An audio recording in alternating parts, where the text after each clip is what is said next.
மாண்புமிகு உறுப்பினர் திரு எடப்பாடி கே பழனிசாமி அவர்கள்.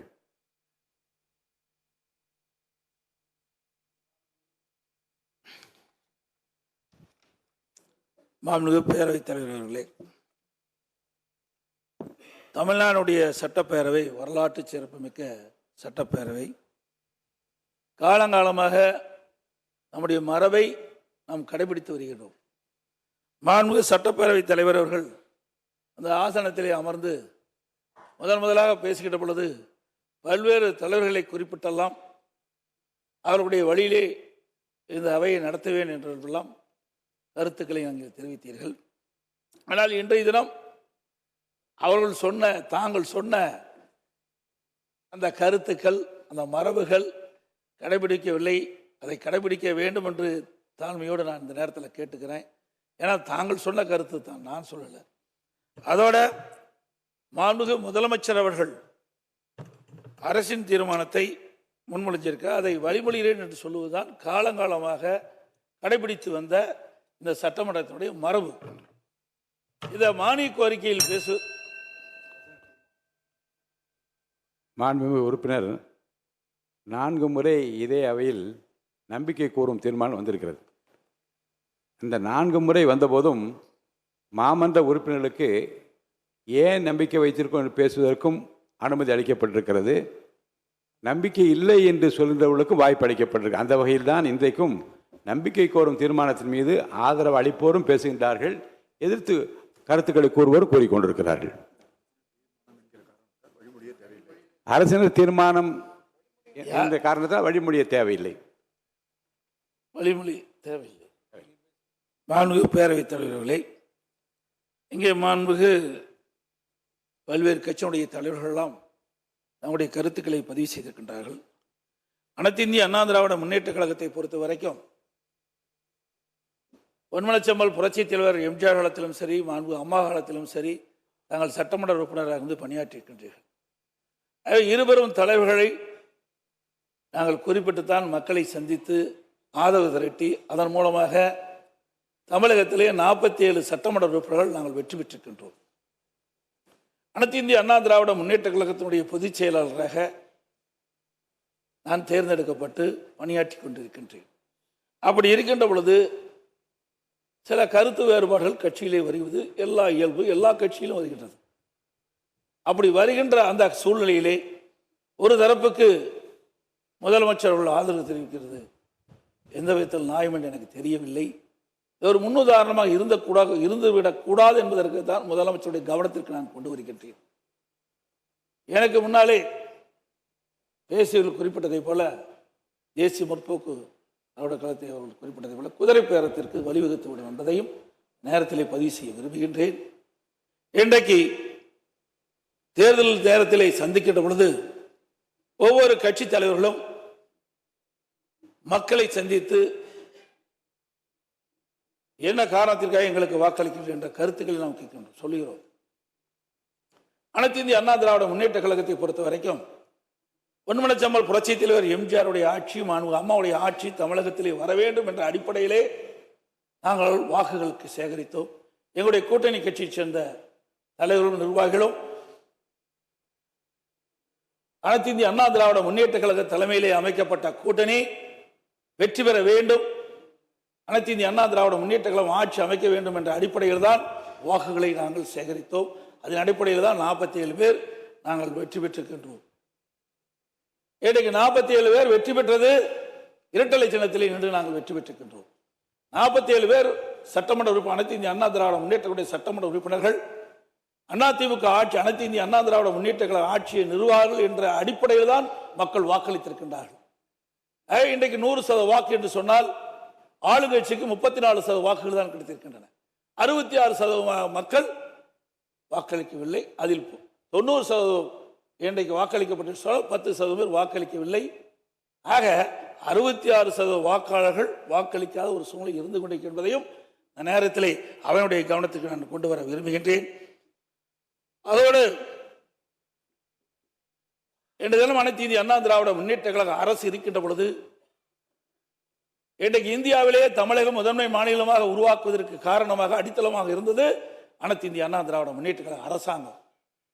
அந்த காலகட்டத்தில் தான் ஒரே ஆண்டில் 11 அரசு மருத்துவக் கல்லூரியை கொண்டு வந்து சாதனை படைத்த அரசாங்கம் அதிமுக அரசாங்கம். 2011 2021 வரை 10 ஆண்டு காலம் சிறப்பான ஆட்சியை நாங்கள் கொடுத்தோம், பொற்கால ஆட்சி கொடுத்தோம். அது மட்டுமல்ல 6 மாவட்டங்களை பிரித்து நிர்வாக வசதியாக பிரித்து கொடுத்தோம். அதோடு 7 அரசு பள்ளியில் படிக்கின்ற மாணவர்கள், ஏழை மாணவர்கள் அதிகம் பேர் படிக்கின்றார்கள், நடுத்தர மாணவர்கள் படிக்கின்றார்கள். அவருடைய கனவு மருத்துவர் ஆக வேண்டும் என்று அந்த அடிப்படையிலே இன்றைக்கு ஏழை மாணவர்களும் மருத்துவர் ஆக வேண்டும் என்ற கனவை நிறைவேற்றுகின்ற விதமாக 7.5% உள் இடஒதுக்கீடை கொண்டு வந்து நிறைவேற்றப்பட்டு அதை நடைமுறைப்படுத்தி காட்டியது அனைத்து இந்திய அண்ணா திராவிட முன்னேற்ற கழக அரசாங்கம். அப்பொழுது கூட அந்த இடஒதுக்கீட்டில் கிடைக்கப்பட்ட மாணவர்கள் ஏழை மாணவர்களாக இருந்த காரணத்தினாலே அந்த மருத்துவ கல்வி கட்டணம் செலுத்த முடியாத சூழ்நிலை இருக்கின்றது என்று அறிந்தவுடனே அந்த இடஒதுக்கீட்டில் கிடைக்கப்பட்ட மாணவர்களுக்கு அந்த மருத்துவ கல்வி கட்டணத்தை அரசாங்கமே செலுத்தும் என்று சொல்லி ₹1 செலவில்லாமல் இந்த இடஒதுக்கீட்டின் மூலமாக மருத்துவக் கல்வி கிடைக்கப்பட்ட மாணவர்கள் இன்றைக்கு மருத்துவக் கல்வி கிடைக்க செய்த அரசாங்கம் அதிமுக அரசாங்கம். அதோட இன்னைக்கு குடிமராமத்து திட்டம் என்ற அற்புதமான திட்டத்தை நாங்கள் கொண்டு வந்தோம். ஏரிகள், குளங்கள், குட்டைகள் அனைத்தும் பல ஆண்டுகளாக தூர்வாராமல் இருந்தது, அணைகள் தூர்வாராமல் இருந்தது. இன்றைக்கு 83 ஆண்டு காலம் நாங்கள் அறிவிக்கின்ற பொழுது மேட்டூர் அணை 83 ஆண்டு காலம் தூர்வாராமல் இருந்தது. ஆகவே தூர்வாரப்பட்டு வருகிற நீர் அதிகமாக சேமிக்கக்கூடிய சூழ்நிலை உருவாக்கணும். பல தடுப்பணைகளை கட்டி நீரை சேமித்தோம், நிலத்தடி நீரை உயர்த்தினோம். 50 ஆண்டு காலம் காவிரி நதிநீர் பிரச்சனை உச்சநீதிமன்றத்தின் மூலமாக விவசாயியுடைய கோரிக்கையை நிறைவேற்றி தந்த அரசு அதிமுக அரசு. டெல்டா மாவட்டம், அந்த டெல்டா மாவட்ட மக்கள் தங்களுடைய நிலம் பறிபோய்விடும் என்ற அச்சத்தில் இருந்த பொழுது அந்த விவசாய பேரவை மக்களுடைய கோரிக்கையை ஏற்று பாதுகாக்கப்பட்ட வேளாண் மண்டலம் என்ற அறிவிப்பை கொண்டு வந்ததும் அனைத்து இந்திய அண்ணா திராவிட முன்னேற்ற கழகம். சட்ட ஒழுங்கு இந்தியாவிலே சிறப்பாக இருப்பதற்கு காரணமாக இருந்ததும் அனைத்து இந்திய அண்ணா திராவிட முன்னேற்ற கழக அரசாங்கம் என்பதை நேரத்திலே தெரிவிக்க விரும்புகின்றேன். ஆகவே மாண்புமிகு முதலமைச்சருடைய கவனத்திற்கு கொண்டு வருகின்றேன். எங்களுடைய அனைத்து இந்திய அண்ணா திராவிட முன்னேற்ற கழகத்திலே 47 சட்டமன்ற உறுப்பினர் இருக்கின்றோம். 47 சட்டமன்ற உறுப்பினர்களும் பொன்மனச்செம்மல் புரட்சித் தலைவர் அவருடைய ஆட்சி, அம்மாவுடைய ஆட்சி, அந்த கனவை நிறைவேற்ற வேண்டும் என்ற அடிப்படையில் தான் மக்கள் வாக்களித்து தேர்ந்தெடுக்கப்பட்டிருக்கிறார்கள் என்பதை இந்த அவையிலே பதிவு செய்ய விரும்புகின்றேன். அப்படி ஒரு சிலர் இன்னைக்கு எனக்கு கிடைத்த தகவல் அது உண்மையா தவறா என்று எனக்கு தெரியாது, இருந்தாலும் பதிவு செய்ய வேண்டியது என்னுடைய கடமை. இன்றைக்கு ஒரு சிலருக்கு ஆசை வார்த்தைகளை வெளிப்படையாக தகவல் பரவி கொண்டிருக்கின்றது. அந்த தகவல் பல பேருக்கு அமைச்சர் கொடுக்கின்றேன், பல பேருக்கு வாரி தலைவர் கொடுக்கின்றேன் என்றெல்லாம் ஆசை வார்த்தை அளித்து ஆளுங்கட்சியில் இடம்பெற செய்வதாக பரவலான செய்தி. அதற்கு தாங்கள் இடமளிக்க வேண்டாம் என்று கேட்டுக்கொள்கின்றேன். நீங்கள் தூய்மையான ஆட்சி நடத்துவதாக நீங்கள் குறிப்பிட்டீர்கள், வெளிப்படையான ஆட்சி நடத்துவதாக குறிப்பிட்டீர்கள்.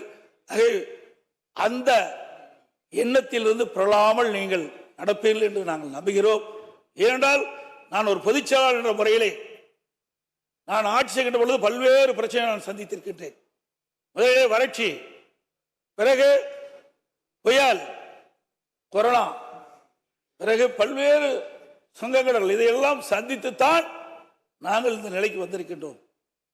சாதாரண குடும்பத்தில் பிறந்த ஒருவன், இன்றைக்கு விவசாய குடும்பத்தில் பிறந்த ஒருவர் 4 ஆண்டு காலம் சிறப்பான ஆட்சி கொடுத்திருக்கின்றோம். அந்த ஒரு இக்கட்டான சூழலிலும் மக்களுக்கு தேவையான திட்டங்களை கொண்டு வந்து நிறைவேற்றப்பட்ட அரசு என்பதை இந்த நேரத்தில் சுட்டிக்காட்டி நான் சொன்னவையெல்லாம் இங்கே அவையில் பதிவு செய்தெல்லாம் மக்களிடத்தில் எடுத்து சொல்லிய காரணத்தினால்தான் எங்களுக்கு 47 இடங்களை மக்கள் கொடுத்திருக்கின்றார்கள். ஆகவே அனைத்து இந்திய அண்ணா திராவிட முன்னேற்ற கழக எப்பொழுதும் மக்களுக்காக சேவை செய்கின்ற இயக்கம். ஆளுங்கட்சியாகவும் சரி, எதிர்கட்சியாகவும் சரி, நான் கடந்த காலத்திலே 5 ஆண்டு காலம் எதிர்கட்சியாக இருக்கின்ற பொழுதும் இதைத்தான் நாங்கள் வலியுறுத்தினோம். இன்னைக்கு மக்களுடைய பிரச்சனையை முன்வைப்புதான் எங்களுடைய நிலை. ஒரு விளக்கு ரொம்ப நேரம் எரிந்து கொண்டு இருக்கின்ற பொழுது அது மங்களாக எரியும், அப்பொழுது தூண்டி வைக்கின்ற பிரகாசமாக எரியும். அதே போல இன்றைக்கு அரசாங்கத்திற்கு இன்றைக்கு மக்களுடைய பிரச்சனையை கொண்டு வந்து அந்த பிரச்சனையை தீர்க்கின்ற கட்சியாகத்தான் அனைத்து இந்திய அண்ணா திராவிட முன்னேற்ற கழகம் இருக்கும். எங்களுக்கு எதிரி கட்சி இல்ல, எதிர்கட்சி என்ற நிலைப்பாட்டில் தான் நாங்கள் எப்பொழுதும் இருப்போம். எங்களுடைய தலைவர்கள் அந்த பாதையைத்தான் எங்கள் வழிவகுத்து சென்று கொண்டிருக்கின்றார்கள் என்பதை இந்த நேரத்தில் பதிவு வைத்து, மாண்புமிகு முதலமைச்சர் அவர்கள் கொண்டு வந்த தீர்மானத்தை நாங்கள் எதிர்க்கின்றோம். அனைத்து இந்திய அண்ணா திராவிட முன்னேற்ற கழக உறுப்பினர்கள் அனைவரும் எதிர்த்துத்தான் வாக்களிப்பார்களா என்பதை தெரிவித்து அமர்கின்றேன்.